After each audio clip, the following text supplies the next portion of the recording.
Seen here on the Super Nintendo, Castlevania the Adventure is the first handheld entry in the series. Despite its name, it's a very straightforward action platformer. It was released half a year after the Game Boy launched.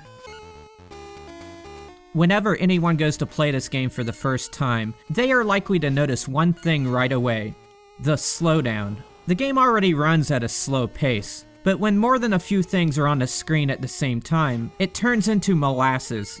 To make matters worse, it is constantly switching between slow and extra slow, which can really throw off your timing.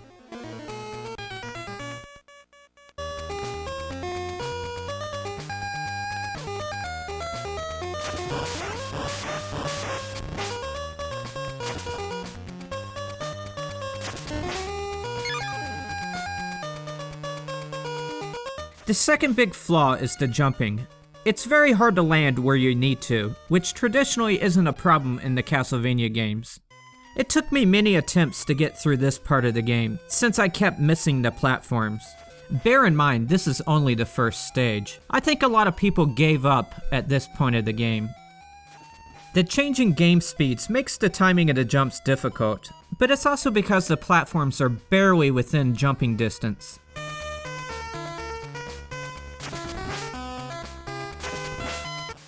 Another flaw, but a less consequential one, is the poor hit detection. Every enemy in Spike has an invisible box around it that damages you. So how did this game have so many issues? I think Konami just tried to do too much on a platform they were just beginning to learn to program on. They would overcome this deficit on Castlevania 2: Belmont's Revenge, so look for my review on that in the future.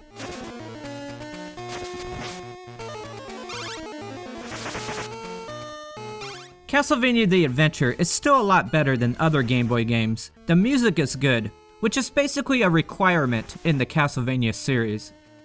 And it's cool how you can power up your whip until it can shoot fireballs. This game did get its due when it was spiced up and brought to Nintendo's WiiWare as Castlevania the Adventure Rebirth. It is basically an enhanced remake.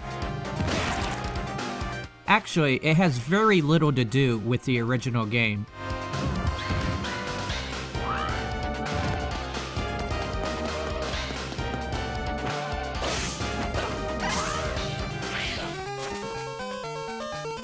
Castlevania the Adventure is still playable and still has that Castlevania flavor, but it's got humongous flaws and has been overshadowed by the 8 other handheld Castlevanias that came after it.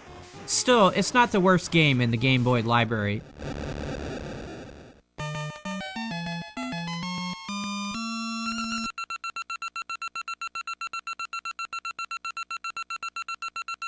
This rating is a measurement of how fun it is to play this game today, compared to all other games.